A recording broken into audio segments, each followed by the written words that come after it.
Salut, bonjour, and welcome to Just Disc. Today, we're going to be looking at the flight rating system used by several disc manufacturers. What do these numbers actually mean? Are they important?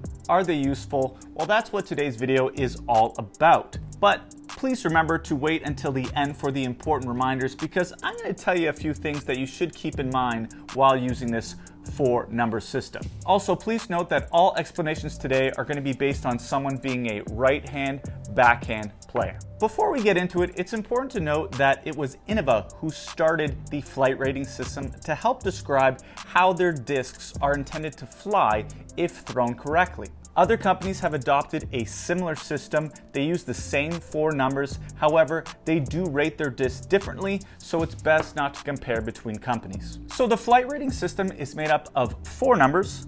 First one is speed, second one is glide, third one is turn, and the fourth is then fade.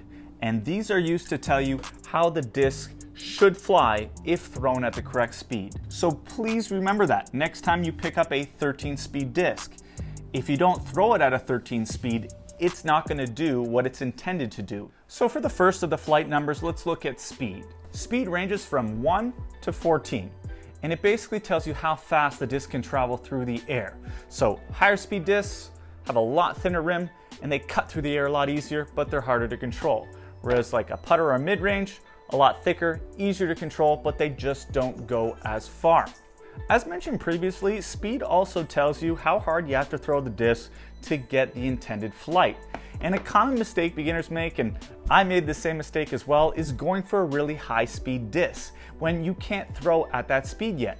So what you often see is you get to the tee, a beginner starts, they throw the disc, it just hooks or hyzers to the left, and they really don't like it, they really hate it, and they struggle to get the disc to fly flat. So speed is very important on getting the disc to do what it's intended to do.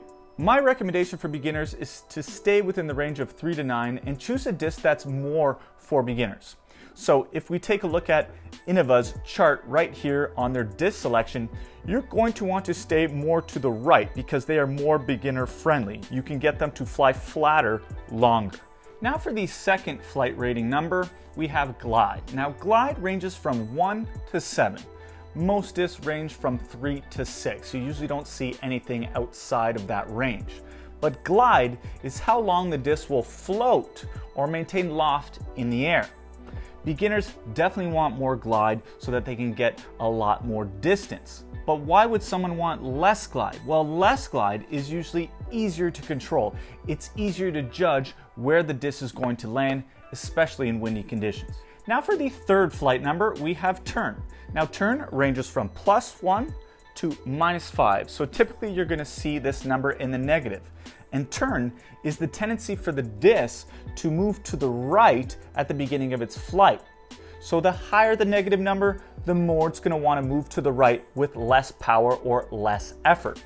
Beginners often benefit from having a disc with enough turn to start because they have trouble getting the disc flat.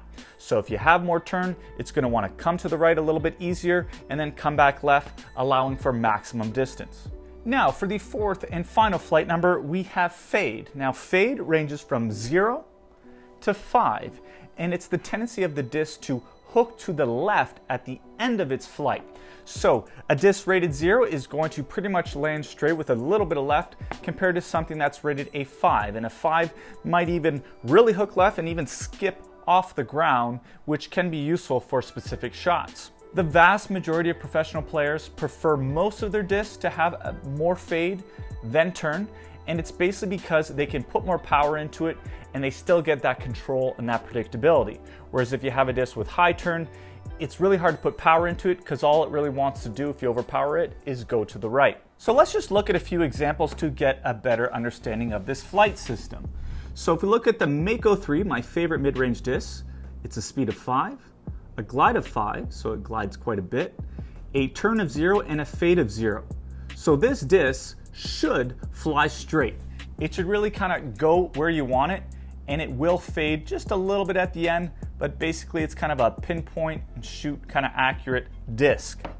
If we look at a TBird, another popular disc, hard to see the numbers, but it's a speed of 7 a glide of 5, a turn of 0, and a fade of 2. So this disc you can kind of throw pretty hard, and it's always going to want to fade to the left. It's not a massive fade, but it's a nice kind of casual fade that you can count on. Another disc is the MAMBA. Now the MAMBA, it's an 11 speed, a 6 glide, so this thing really wants to stay in the air, a turn of -5, which is huge, and a fade of 1. So this disc is a really good beginner's disc because it doesn't require a ton of speed to get it to fly flat. It's going to easily come to the right and maybe do that nice little S, that nice flex, so that you can get maximum distance. And the last disc to show you is the FIREBIRD. Now the FIREBIRD is a speed of 9, a glide of 3, so it doesn't want to stay in the air as much, a turn of 0, and a fade of 4, which is massive. So this disc is really known, if you're throwing it right hand, backhand, to fade left. It really wants to finish left and often skip left. And it's used as well for a lot of forehand or sidearm shots, because when you're throwing this way, you're adding a lot of flick, it can take a lot of torque. So now that you understand the 4-numbered flight rating system, there are a few important factors that greatly affect how a disc flies, and I figured it was a good idea to mention these to you. The first factor is the type of plastic. The heck is this? Star TBird? G-Star? What the? Champion? Why are there 3 different types? What the heck is the difference? So the type of plastic that you use affects the flight.